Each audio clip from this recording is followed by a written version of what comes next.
Hi everyone, this is Mohammad Jad Hashmi and welcome to your favorite सा YouTube channel Physics by Jad Hashmi। पिछले lecture में हमने parallel plate capacitor पढ़ा था।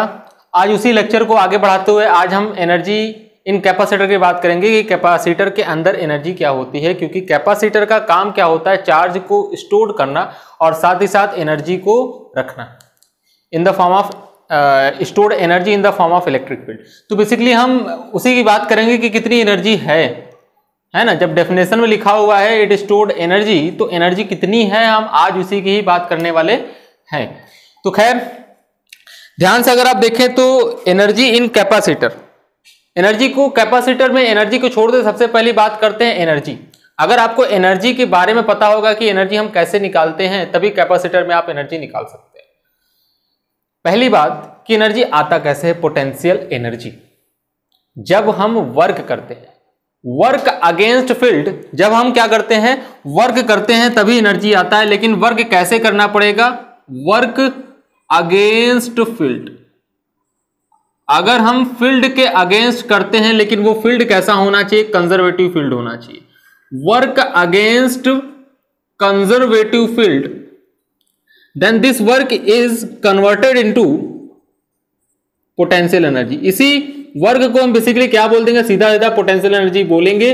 जब कभी भी हम वर्क करेंगे अगेंस्ट कंजर्वेटिव फोर्स या फिर conservative field from one point two another point, slowly slowly, मतलब वर्क करना है कंजर्वेटिव फोर्स के अगेंस्ट में करना है, from one point two another point तक करना है और धीरे धीरे करना है।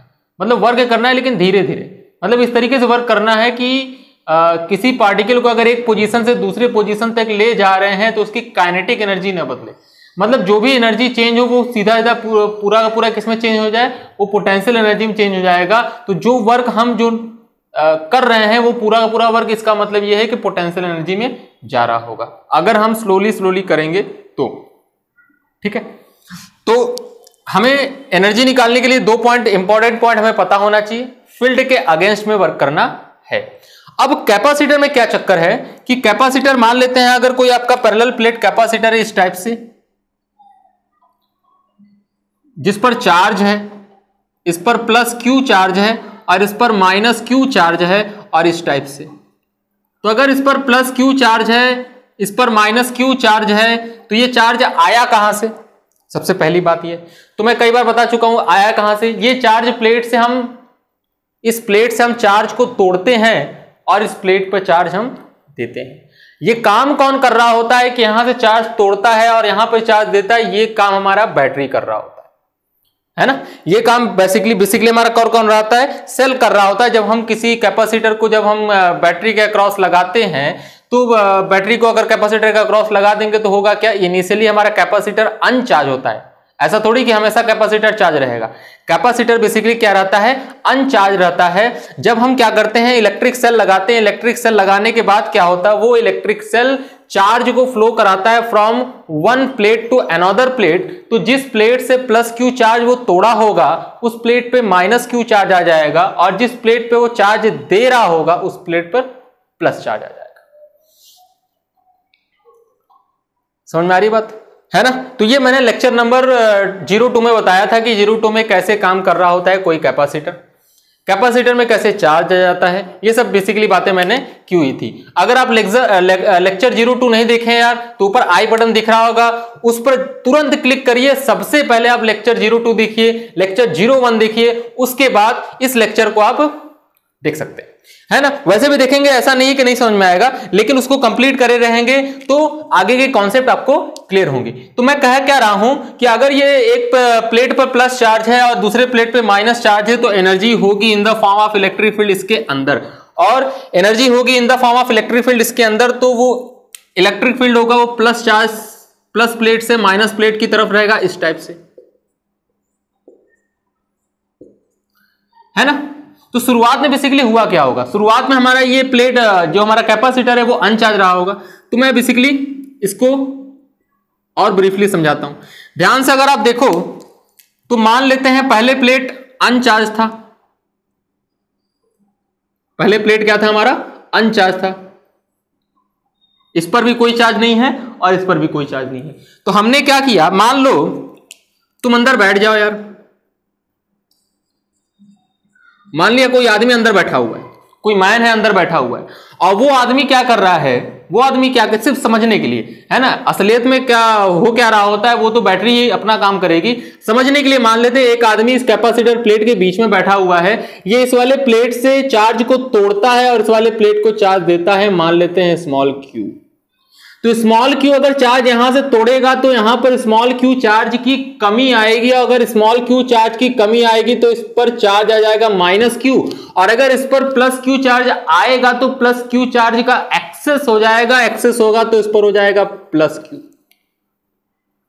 तो हमने क्या माना, सपोज कि इनिशियली एट t बराबर 0 कैपेसिटर अनचार्ज था और एक आदमी बैठा है अंदर, ऐसा मानना है कि एक आदमी बैठा है अंदर, यहां से चार्ज तोड़ रहा है, चार्ज यहां से क्यू चार्ज तोड़ा तो इस पर माइनस क्यू चार्ज, इस पर प्लस क्यू चार्ज आया, और अगर इस पर माइनस क्यू चार्ज इस पर प्लस क्यू चार्ज आया, अभी भी हम रुके नहीं, क्यों, क्योंकि हमें इस पर प्लस कैपिटल क्यू चार्ज करना है, यहां माइनस कैपिटल क्यू चार्ज करना है, मतलब चार्ज देते रहना है, देते रहना है, वहां से तोड़ना है इसको देना है, वहां से तोड़ना है इसको देना है, और तब तक देते रहना है जब तक कि इस पर प्लस क्यू चार्ज और इस पर माइनस क्यू चार्ज नहीं आ जाता। तो अब सोच के देखो, जब इसको मैं प्लस क्यू चार्ज दे दूंगा और यहां पे माइनस क्यू चार्ज है, तो इसके अक्रॉस एक पोटेंशियल डिफरेंस आ जाएगा, उस पोटेंशियल डिफरेंस को मैं बोल देता हूं v dash, and this potential difference is equal to the q upon में c, where c is the capacitance of the capacitor. ये तो फिक्स होगा किसी कैपेसिटर के लिए, कैपेसिटेंस ऑफ द कैपेसिटर मैंने सी माना, तो potential difference across the plate is equal to the v dash is equal to q upon में c, where small q is the charge on the plate. अभी charge कितना है, plus q और minus q किसी time t पर। थोड़ा सा समय और बीता, थोड़ा सा समय और बीता, और हमने क्या किया, फिर से चार्ज तोड़ा। कितना चार्ज तोड़ा, ये किसी टाइम टी पर है, एट टाइम टी, इसको मिटा देता हूं मैं, एट टाइम टी, और at T plus D T, थोड़े से टाइम बाद मैंने फिर से चार्ज तोड़ा, और जब हम फिर दोबारा चार्ज तोड़ते हैं तो कितना तोड़ते हैं, थोड़ा सा चार्ज तोड़ेंगे क्योंकि थोड़ा सा टाइम हुआ है, थोड़े से टाइम बाद थोड़ा सा चार्ज तोड़ेंगे, और अगर थोड़ा सा चार्ज तोड़ेंगे तो कितना मैंने चार्ज तोड़ा, चार्ज मान लो मैंने तोड़ा डी क्यू यहां से, और डी क्यू यहां से चार्ज मैंने तोड़ा, तोड़ के मैंने इसको दिया, इस पर क्या था प्लस क्यू, इस पर क्या था माइनस क्यू। अब अगर तुम ध्यान से देखो तो डी क्यू चार्ज और जब तोड़ के यहां से लाकर यहां दोगे तो क्या करना पड़ेगा, इस प्लस डी क्यू चार्ज को आप लोअर पोटेंशियल से हायर पोटेंशियल की तरफ ला रहे हैं, या आप ऐसे बोल सकते हैं कि अगर इस पर प्लस क्यू चार्ज आ गया, इस पर माइनस क्यू चार्ज आ गया, तो यहां इलेक्ट्रिक फील्ड आ जाएगा जो कि लेफ्ट से राइट की तरफ होगा। लेकिन आप क्या कर रहे हैं, आप इस वाले प्लेट पर कैपिटल प्लस क्यू चार्ज लाना चाह रहे हैं, तो और उस पे से चार्ज तोड़ के राइट से लेफ्ट की तरफ अगर देंगे तो आप इलेक्ट्रिक फील्ड के अगेंस्ट में वर्क कर रहे हैं। तो जो आप वर्क कर रहे हैं वही वर्क एनर्जी के फॉर्म में स्टोर हो रहा है। क्या बोला, जो आप वर्क कर रहे हैं वही वर्क एनर्जी के फॉर्म में स्टोर कर रहा है। फिर से बोल रहा हूं, देखो पहले ये कैपेसिटर अनचार्ज था, कैपेसिटर अनचार्ज था, दोनों पे चार्ज जीरो था, है ना। जब दोनों पे चार्ज जीरो था तो इसके बीच में कोई इलेक्ट्रिक फील्ड नहीं थी। लेकिन जब हम वहां से प्लस क्यू चार्ज तोड़ेंगे और तोड़ के जब इसको देते हैं तो कोई वर्क करना ही नहीं पड़ेगा फील्ड के अगेंस्ट। तो मैंने इसको प्लस स्मॉल क्यू चार्ज दे दिया, इस पर माइनस स्मॉल क्यू चार्ज दे दिया, जिसकी वजह से पोटेंशियल डिफरेंस आया और इलेक्ट्रिक फील्ड आएगा फ्रॉम लेफ्ट टू राइट। लेकिन जब कुछ समय, थोड़े से समय बाद अगर मैं और चार्ज देना स्टार्ट करूंगा, थोड़े से समय बाद मैं अगर और चार्ज देना स्टार्ट करूंगा, कितना वो चार्ज है dq, तो dq जब मैं चार्ज दे रहा हूं तो अगेंस्ट द फील्ड जा रहा हूं, फील्ड राइट साइड में है और मैं लेफ्ट साइड में अगर चार्ज लेके आ रहा हूं तो मुझे वर्क करना पड़ेगा एक्सटर्नली अगेंस्ट द फील्ड। और अगर अगेंस्ट द फील्ड वर्क कर रहे हैं तो हमें क्या करना पड़ेगा, वो अगेंस्ट द वर्क जो हम कर रहे हैं, वो वर्क जो हो रहा है वो वर्क पोटेंशियल एनर्जी के फॉर्म में स्टोर हो जाएगा, क्योंकि पोटेंशियल एनर्जी का कॉन्सेप्ट ही यही है। तो इसी के बाद वर्क निकाल लेंगे, ठीक है। चलो देखते हैं। पहले हम निकालते क्या है कि इस छोटे से चार्ज को इस प्लेट से, नेगेटिव प्लेट से पॉजिटिव प्लेट पर लाने में कितना वर्क होगा। अगर हम छोटे से चार्ज को लाने में वर्क निकाल पाए तो इंटीग्रेट कर देंगे टोटल वर्क आ जाएगा। सही। तो छोटे से चार्ज को, इस छोटे से dq चार्ज को dt टाइम में छोटे से dq चार्ज को नेगेटिव प्लेट से पॉजिटिव प्लेट तक लाने में किया गया वर्क डन छोटा सा होगा, और वो छोटा सा work done dw is equal to कितना, q इनटू में पोटेंशियल डिफरेंस। ये तो पढ़ा है, q इनटू में dv, ऐसे लिख लो, q इनटू में dv है ना। तो dw is equal to q into में dv, this is the work done against field जो हम वर्क कर रहे हैं एक्सटर्नली। कैसे, ध्यान, ये तो पढ़ा है आपने, पोटेंशियल डिफरेंस का डेफिनेशन ही है ये potential difference between two points is equal to work done by external source upon में क्या होता है, चार्ज होता है। तो अगर मैं चार्ज लेके आ रहा हूं यहां से लेके यहां तक dq चार्ज लेके आ रहा हूं तो यहां पे dq हो जाएगा, पोटेंशियल डिफरेंस कितनी है, dv है, तो work done by external source equal to कितना, dw, q इनटू में कितना हो जाएगा, dv। तो ये चीजें हमने वहां पे सीधा सीधा लिख दिया। अब अगर तुम ध्यान से देखो तो कितना था पोटेंशियल डिफरेंस, d डैश, यही था पोटेंशियल डिफरेंस। अगर यही पोटेंशियल डिफरेंस था तो छोटा सा वर्क डन हमारा बेटा हो कितना जाएगा, this is equal to q into में कितना, v डैश, और इसकी वैल्यू रख दो तो इसकी वैल्यू कितनी हो जाएगी, q अपॉन में c, कितनी, q अपॉन में c। अच्छा चार्ज था ना, छोटा सा चार्ज था, और ये v डैश यहां लिख दो, छोटा सा चार्ज इनटू पोटेंशियल डिफरेंस, तो छोटा सा चार्ज इनटू में पोटेंशियल डिफरेंस, और इसकी वैल्यू कितनी हो गई, पोटेंशियल डिफरेंस की q बाय कितनी हो गई, c, और ये हमारा क्या हो गया, छोटा सा वर्क डन। अब अगर ये छोटा सा वर्क डन आपका है तो इसी को क्या कर दो, इंटीग्रेट कर दो, तो टोटल वर्क डन आ जाएगा। तो total work done is equal to कितना, इंटीग्रेशन ऑफ dw, और जब इसी को सॉल्व करोगे तो इंटीग्रेशन ऑफ कितना आ जाएगा, ये आपका आ गया q बाय c इनटू में कितना, dq को उधर लिख दो और इंटीग्रेट कर दो। ध्यान से अगर तुम देखो तो कैपेसिटी हमेशा कैपेसिटर का कांस्टेंट रहेगा, क्योंकि एक ही कैपेसिटर, उसी कैपेसिटर की बात करें तो c की वैल्यू क्या रहेगी आपकी, कांस्टेंट। अगर c की वैल्यू कांस्टेंट रहेगी, c बाहर हो जाएगा, और जैसे c बाहर हो जाएगा तो इसकी वैल्यू कितनी, 1 बाय c q इनटू में dq। अब मैंने क्या बोला कि चार्ज तब तक देना है जब तक कि इस वाले प्लेट पर चार्ज प्लस कैपिटल Q ना आ जाए, क्योंकि हमें चार्ज ही प्लस कैपिटल Q और माइनस कैपिटल Q करना है ना। ये तो इंटरमीडिएट टर्म था, कैपेसिटर का जो सिचुएशन था, इंटरमीडिएट सिचुएशन था, तो किसी टाइम t पर स्मॉल q चार्ज है, और अगर चार्ज दे रहे हैं dq, तो उसमें किया गया वर्क डन मैंने निकाला, और उसके बाद इंटीग्रेट कर देंगे तो टोटल वर्क डन आ जाएगा। लेकिन टोटल वर्क डन कहां से कहां तक निकालना है, जब चार्ज 0 था और जब चार्ज कैपिटल Q, 0 से लेके कैपिटल Q तक चार्ज देने में वर्क डन तो लिमिट में लगाया, 0 से कैपिटल Q। और पूरी दुनिया बच्चा जानता है इसकी वैल्यू कितनी, q dq, इंटीग्रेट करेंगे ना, q स्क्वायर बाय 2 है ना, q स्क्वायर बाय 2, तो work done w is equal to कितना हो जाएगा, 1 अपॉन में c q square by 2, limit लगाओ 0 से लेके capital Q, and this is equal to 1 by c capital Q square by 2, limit रख दोगे, capital Q square by 2 minus में 0 स्क्वायर बाय 2, तो उसका कोई मतलब नहीं, हटा दिया मैंने। तो w बराबर कितना आ गया, w बराबर बेटा आ गया q स्क्वायर बाय में कितना, 2c, this is the work done against the field to charging the capacitor from 0 to capital Q charge, है ना। तो किसी कैपेसिटर को कैपिटल Q चार्ज तक, capital Q magnitude of charge तक हमें चार्ज करने के लिए हमें कितना वर्क डन करना पड़ेगा एक्सटर्नली, वो w is equal to capital Q square by 2c है।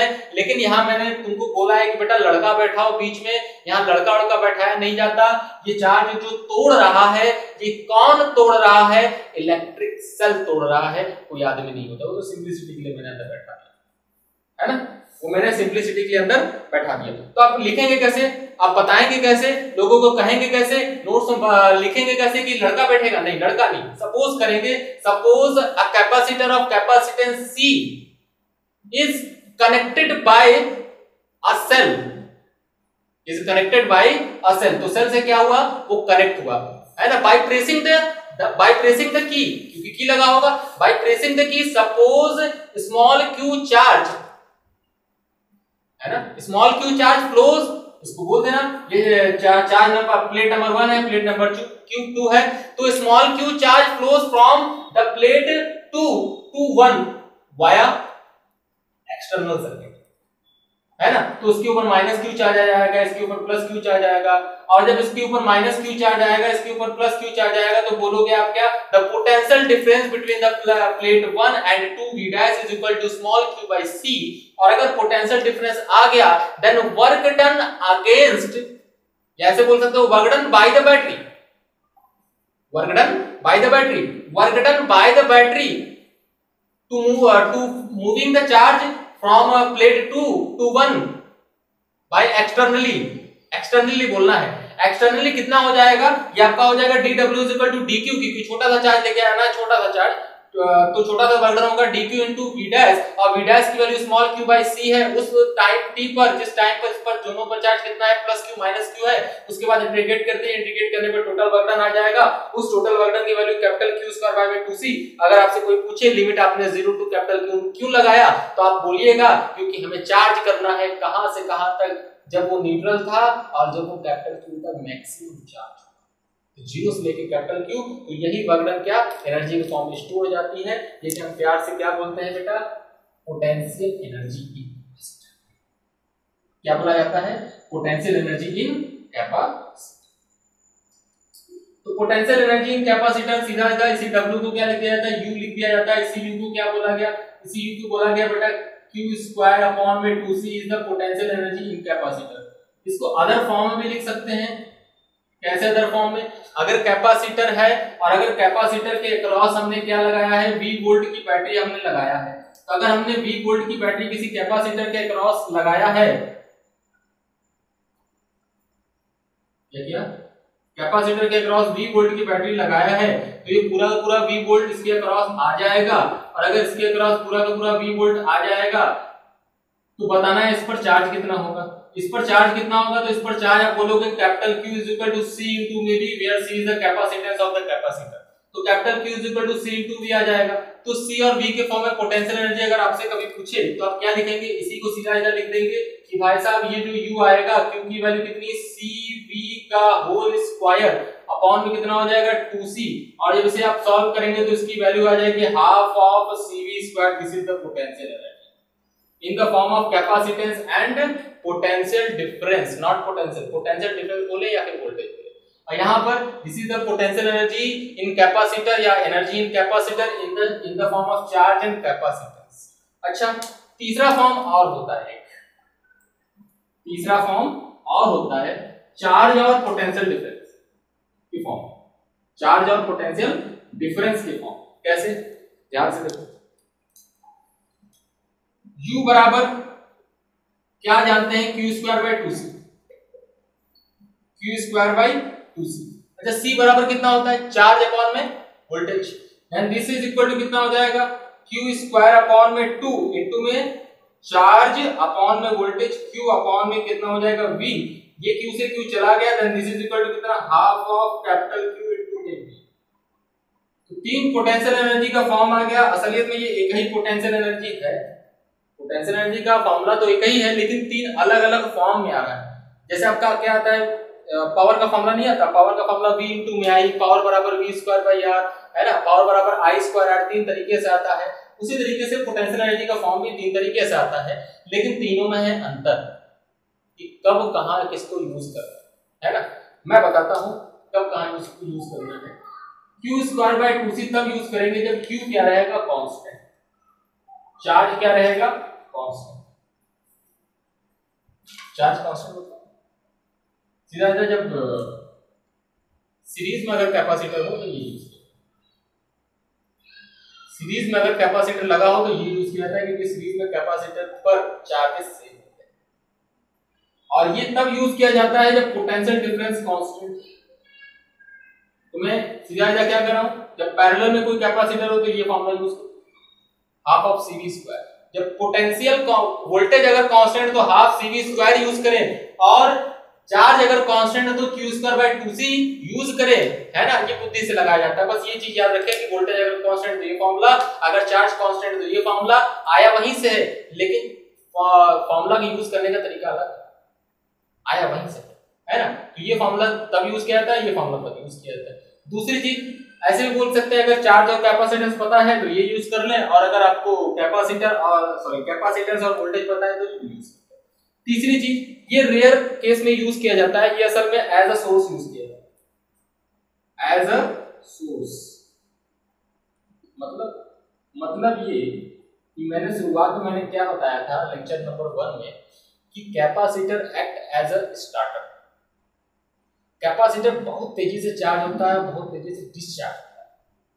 तो कैपेसिटर और बैटरी में, सेल में, इलेक्ट्रिक सेल में अंतर क्या होता है? सेल धीरे धीरे एनर्जी देता है, कैपेसिटर झटके में एनर्जी देता है। तो एक सोर्स की तरह काम करता है। तो जब कैपेसिटर से हम कोई एनर्जी ले रहे होंगे, कैपेसिटर का काम अगर हम उसको काम करा रहे होंगे एज अ सोर्स, उसका यूज हम कर रहे होंगे एज अ सोर्स, तो जितनी एनर्जी वो दे रहा होगा उस समय जब फॉर्मूला लगाएंगे तो half Q capital Q into V, ये हमारे यूज में नहीं आता। हमारे यूज में ज्यादातर ये आता है और ज्यादातर ये आता है। समझ आई बात? अच्छा, तो ये बातें समझ में आ गई। Q²/2C half CV square half QV, Q²/2C जब charge constant, half CV square जब वोल्टेज कांस्टेंट, और half QV as a source use किया जाता है। 99% सवालों में हमारे किसी काम का ये फॉर्मूला नहीं है, किसी काम का नहीं है, लेकिन प्रूव करने के लिए आता है। दूसरी चीज कि सर ने ये भी बताया कि ये कब यूज करना है, जब कोई capacitor as a source use हो रहा हो, तो कि कितना एनर्जी ये दे रहा होगा या कितना दे सकता है maximum energy, capital Q into capital. ठीक है। दूसरी चीज, एनसीईआरटी में लिखा हुआ है प्रूव दैट, क्या लिखा हुआ है? Prove that energy in capacitor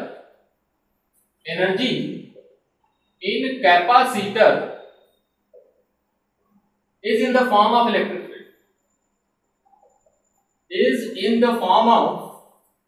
electric field, ये आपको प्रूव करना है कि जो कैपेसिटर के अंदर एनर्जी होता है वो इलेक्ट्रिक फील्ड के फॉर्म में ही होता है। क्या पता मैग्नेटिक फील्ड के फॉर्म में होता है, इसीलिए पूछा है कि आप इसे प्रूव करके बता दीजिए कि कैपेसिटर के अंदर जो एनर्जी होती है वो एनर्जी किसके फॉर्म में होती है, वो एनर्जी इलेक्ट्रिक फील्ड के फॉर्म में। तो ध्यान से अगर तुम देखो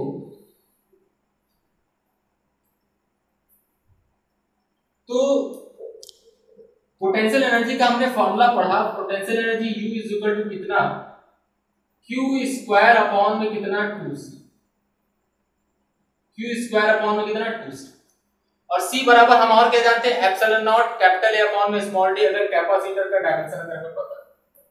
तो कैपेसिटर का अगर हमें डायमेंशन पता है कि हमारा, मान लेते हैं ये कैपेसिटर है आपका, जिन दो प्लेटों के बीच का सेपरेशन कितना हमने मान लिया है, स्मॉल d है, और इसका हमने एरिया क्या मान लिया है, इसका एरिया हमने A मान लिया है। इनके बीच में क्या है, एनर्जी है ना। अब अगर इनके बीच में एनर्जी, इनके बीच का सेपरेशन स्मॉल d है, तो C की वैल्यू कितनी हो जाएगी? C की वैल्यू सिंपली आप लिख सकते हैं C बराबर एप्सिलॉन नॉट A अपॉन में स्मॉल d, कोई शक नहीं है। और इसी C की वैल्यू उठा के यहाँ पर डाल दीजिए, इसी C की वैल्यू उठा के आप यहाँ पर डाल दीजिए, और जैसे इसी C की वैल्यू उठा के डालेंगे, ऐसे लिखे हाफ CV स्क्वायर, इसको क्या लिखें, half of C into V square. ध्यान से देखें तो U बराबर कितना आ जाएगा, U बराबर आ जाएगा half of epsilon naught A upon में D, और पोटेंशियल डिफरेंस को क्या ले सकते हैं, पोटेंशियल डिफरेंस को क्या ले सकते हैं, E बराबर कितना होता है, अगर इनके बीच में इलेक्ट्रिक फील्ड की वैल्यू कितनी है E, तो E बराबर लिख सकते हैं ना V अपॉन में D, पोटेंशियल डिफरेंस अपॉन में डिस्टेंस बिटवीन टू पॉइंट्स। तो E बराबर कितना हो जाएगा, V अपॉन में कितना हो जाएगा D, तो V बराबर कितना लिख सकते हैं, V बराबर E इंटू स्मॉल d लिख सकते हैं। तो यहाँ कितना हो जाएगा, E इंटू में स्मॉल d का होल स्क्वायर। बहुत अच्छे से देखो तो potential energy U is equal to आपके पास आ गया half of epsilon naught A upon में D इंटू में E square into D square, D ने D को मार दिया, और जैसे ही D ने D को मारा, इसकी वैल्यू आपके पास कितनी आएगी, मैं यहाँ लिखता हूँ, इसकी वैल्यू आपके पास आ रही है U is equal to half of epsilon naught E square A into में D, ये D को मैंने साथ में, cross section area A small में D, तो cross section area A small में D, ये बना क्या आपका, ये बना पूरा पूरा वॉल्यूम, ठीक है, इसी में एनर्जी होगा। पूरा पूरा क्या बन गया? वॉल्यूम। तो cross section area A into में D, ये पूरा पूरा आपका हो गया वॉल्यूम। तो अगर ये वॉल्यूम हो गया तो potential energy U is equal to कितना हो गया? Potential energy U is equal to half epsilon naught E square into में हो गया वॉल्यूम। और अगर इसी वॉल्यूम को नीचे डिवाइड कर देंगे तो क्या बन जाएगा?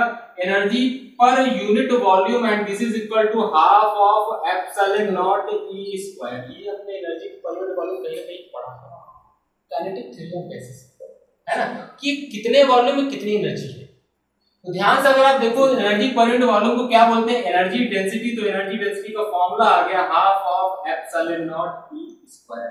अब सोच के देखो कि अगर E की वैल्यू 0 है तो एनर्जी डेंसिटी 0 है, अगर E की वैल्यू होगा तो एनर्जी डेंसिटी होगा। इसका मतलब जो एनर्जी है वो इलेक्ट्रिक फील्ड की फॉर्म में। इलेक्ट्रिक एनर्जी डेंसिटी या फिर energy is depends on magnitude of electric field. अगर energy magnitude of electric field पर डिपेंड करती है, E की वैल्यू 0 होती है तो एनर्जी 0 होती है। E की वैल्यू जितनी ज्यादा होती है एनर्जी की वैल्यू उतनी ज्यादा होती है। इसका मतलब जो भी एनर्जी है इन द फॉर्म ऑफ। फिर अभी तक हमने क्या सीखा कि जो कैपेसिटर के अंदर एनर्जी होती है in the form of electric field होती है। हमने एनर्जी डेंसिटी का फॉर्मूला आपके सामने प्रूव भी किया, जिसकी वैल्यू कितनी? Half epsilon naught capital E का square, where capital E is basically magnitude of electric field. अब हम थोड़ी सी चीज और कि जब हम कैपेसिटर को चार्ज कर रहे होते हैं तो बेसिकली हो क्या रहा होता है ना। जब हम कैपेसिटर को चार्ज कर रहे होते हैं तो बेसिकली हो क्या रहा होता है? ये हमारा क्या है? कैपेसिटर है। तो अगर कैपेसिटर है तो कैपेसिटर को हम जब चार्ज कर रहे होंगे तो कोई ना कोई एक कनेक्टिंग वायर लगाए होंगे जिसका कुछ ना कुछ रेजिस्टेंस होगा। तो कैपेसिटर में कुछ ना कुछ रेजिस्टेंस होता है और ये रेजिस्टेंस है कैपिटल R मान लेते हैं। और हमने क्या लगाया? एक इलेक्ट्रिक सेल लगाया जिसकी वैल्यू कितनी है? Capital V voltage, capital V voltage का पोटेंशियल डिफरेंस का एक बैटरी हमने लगा दिया। ये कैपेसिटर, ये हमने क्या कर दिया? ठीक। अब हमें ये पता है कि जैसे हम की को प्रेस करेंगे, की को प्रेस करने से होगा क्या? ये बैटरी क्या करेगा? यहां से प्लस Q चार्ज को खींचेगा, अट्रैक्ट करेगा और इस तरीके से प्लस Q चार्ज फ्लो होगी, प्लस Q चार्ज फ्लो होगी, इधर जाएगी, इधर जाएगी, इधर जाएगी, इस पे मिलेगी तो इस पर प्लस Q आएगा, इस पर माइनस Q आएगा। और अगर हमें कैपिटल Q चार्ज अगर हमें इस पे चार्ज करना है और तब ये बैटरी क्या करेगा? तब तक चार्ज फ्लो कराता रहेगा जब तक इस पे प्लस कैपिटल Q, इस पर minus small q capital Q ना जाए। इस केस में होगा क्या? तो ये रेजिस्टेंस जो है हमारा, इस रेजिस्टेंस में कुछ ना कुछ हीट लॉस होगा क्योंकि करंट फ्लो हो रहा है। तो हमें बेसिकली यही निकालना है कि कितनी करंट फ्लो होगी इसके अंदर और साथ ही साथ कितना हीट लॉस होगा, क्योंकि रेजिस्टेंस है कुछ ना कुछ हीट लॉस होगा।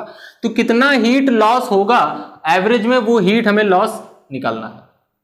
तो मान लिया कि इस पर चार्ज स्मॉल q है, ठीक है, और अगर इस पर चार्ज स्मॉल q है और यहां पर अगर कोई चार्ज है तो यहां का पोटेंशियल अगर हमने 0 माना तो यहां का पोटेंशियल कितना? Capital V। तो जब कोई भी चार्ज पार्टिकल, जो मैंने स्मॉल q माना है, ये चार्ज पार्टिकल स्मॉल q यहां से यहां आएगा तो चार्ज की एनर्जी बढ़ेगी कि घटेगी? तो आंसर है बढ़ेगी। क्यों? क्योंकि यहां का पोटेंशियल 0 है, यहां का पोटेंशियल V है, क्योंकि V वोल्ट की हमने बैटरी लगाई है। तो यहां पर चार्ज का जो एनर्जी होगा U बराबर कितना होता है? चार्ज इंटू में पोटेंशियल। तो चार्ज तो स्मॉल q है लेकिन पोटेंशियल 0 है तो इसकी एनर्जी कितनी है? 0। तो जब चार्ज यहां पर है तो इसकी पोटेंशियल एनर्जी कितनी है? 0। लेकिन जब चार्ज इस बैटरी को क्रॉस करके जब यहां पहुंचा होगा, क्योंकि वही चार्ज ऐसे चल रहा है, तो यहां पर जब चार्ज पहुंचा होगा तो यहां पर पोटेंशियल एनर्जी कितनी है? Q इंटू में V। तो अब बताओ एनर्जी आई कहां से? कौन दे रहा है इस चार्ज को एनर्जी? तो बेसिकली बैटरी, जो ये V वोल्ट की बैटरी है यही प्रोवाइड कराता है एनर्जी उस चार्ज को जो चार्ज फ्लो कर रहा है। तो यहां पे चार्ज की एनर्जी 0 और यहां पे चार्ज की एनर्जी कितनी है? Q into V। इसका मतलब बैटरी डिस्चार्ज हुआ है, बैटरी क्या कर रहा है? एनर्जी दे रहा है चार्ज को, ठीक है। तो energy given by the battery, energy given by the battery या सेल, ऐसे ही बोल सकते हैं, चलो बैटरी लिख देते हैं, इज इक्वल टू कितना? Q इंटू में भी इतनी एनर्जी दी चार्ज को। और यही जो चार्ज कैपेसिटर पे जाएगा, ये पूरी की पूरी एनर्जी लेके जाएगा, और ये पूरी की पूरी एनर्जी लेके जाएगा तो यहां पर स्टोर कर डालेगा। और हमने क्या पढ़ा है, हमने पढ़ा है कि जब कोई भी एनर्जी यहां पर आती है, जब कोई भी चार्ज यहां पर आता है तो एनर्जी के फॉर्म में, यहां पे इलेक्ट्रिक फील्ड के फॉर्म में ये एनर्जी स्टोर हो जाता है। तो अब बताओ कि यहां पे कितनी एनर्जी स्टोर हो जाएगी। तो एनर्जी स्टोर्ड इन कैपेसिटर की अगर हम बात करें तो energy stored in capacitor is equal to कितना, Q स्क्वायर बाय 2C। हमने यही पढ़ा है, कितना, Q स्क्वायर बाय 2C, या फिर हाफ CV स्क्वायर, या फिर हाफ Q इंटू में V। इसने कितना दिया एनर्जी, इसने दिया Q इंटू में V। और यहां कितनी एनर्जी स्टोर हुई, मैंने 3 तरीका बताया। तो यहां वैसे बोल सकते हैं इसके अंदर एनर्जी जो है ये हाफ QV है, स्मॉल Q इंटू में V, ऐसा बोल सकते हैं, या फिर हाफ CV स्क्वायर बोल सकते हैं, या फिर Q स्क्वायर बाय 2C बोल सकते हैं। तो मैंने हाफ QV बोल दिया। तो हम यहाँ डिफरेंस क्या देख रहे हैं कि एनर्जी जो कैपेसिटर ने, सॉरी बैटरी ने दिया वो तो दिया QV, लेकिन स्टोर्ड कितना हुआ, स्टोर्ड हुआ हाफ QV। इसका मतलब एनर्जी लॉस कितना हुआ, आधा, क्योंकि ये रेजिस्टेंस लगा हुआ, यही रेजिस्टेंस है जो एनर्जी को क्या कर रहा है, लॉस कर रहा है। तो 50% energy, 50% energy lost by the resistance, 50% energy loss हो जाती है रेजिस्टेंस के कारण। समझ में आ रही बात। तो मैंने ऊपर QV लिख दिया तो नीचे हाफ QV लिखना पड़ा, मतलब दिखाना था ना कि इससे कितना कम है। अगर आप Q स्क्वायर बाय 2C लिखेंगे किसके किसके फॉर्म में, कैपिटल Q और C के फॉर्म में, तो हमें V को हटाना पड़ गया। किसके किसके फॉर्म में लिखना पड़ेगा, V को हटाकर Q और C के फॉर्म में लिखना पड़ेगा। और अगर V वोल्ट की बैटरी लगाई है तो V वोल्ट पूरा का पूरा वोल्टेज स्टेडी स्टेट में इसके क्रॉस आता है, तो V की वैल्यू कितनी हो जाएगी, Q बाई में C। तो ये चीजें हैं और कोई खास बात होती नहीं है यार, है ना। तो अभी तक हमने क्या पढ़ा, आज हमने क्या पढ़ लिया, हमने पढ़ लिया एनर्जी कितनी होती है, एनर्जी के 3 फॉर्म होते हैं। उसके बाद एनर्जी जो होती है इलेक्ट्रिक फील्ड के फॉर्म में होती है, हमने ये भी प्रूफ किया। साथ ही साथ हमने ये भी प्रूफ किया कि अगर रेजिस्टेंस होगा तो चार्जिंग के दौरान हमारी जो एनर्जी बैटरी देती है उस चार्ज को, तो उसका 50% एनर्जी कहां लॉस हो जाता है, रेजिस्टेंस में लॉस हो जाता है, और 50% जो एनर्जी बचती है वो कैपेसिटर में जाता है। तो during the charging 50% energy lost by the resistance, ये चीजें हमने पढ़ी। तो अगले लेक्चर में हम क्या पढ़ेंगे, हीटिंग इफेक्ट के बारे में बात करेंगे कि कैपेसिटर को अगर हम जोड़ते हैं तो कितना हीट जनरेट होता है, कैपेसिटर को अगर हम चार्ज करते हैं तो कितनी एनर्जी लॉस होती है। यहां तो हमने एक कैपेसिटर लिया था, अब हम सीरीज में कैपेसिटर लेंगे, पैरेलल में कैपेसिटर लेंगे, उल्टा कनेक्ट करेंगे, सीधा कनेक्ट करेंगे, मतलब बहुत सारी चीजें हम करने वाले हैं। तो तब तक के लिए हंसते रहिए, मुस्कुराते रहिए। Thank you very much.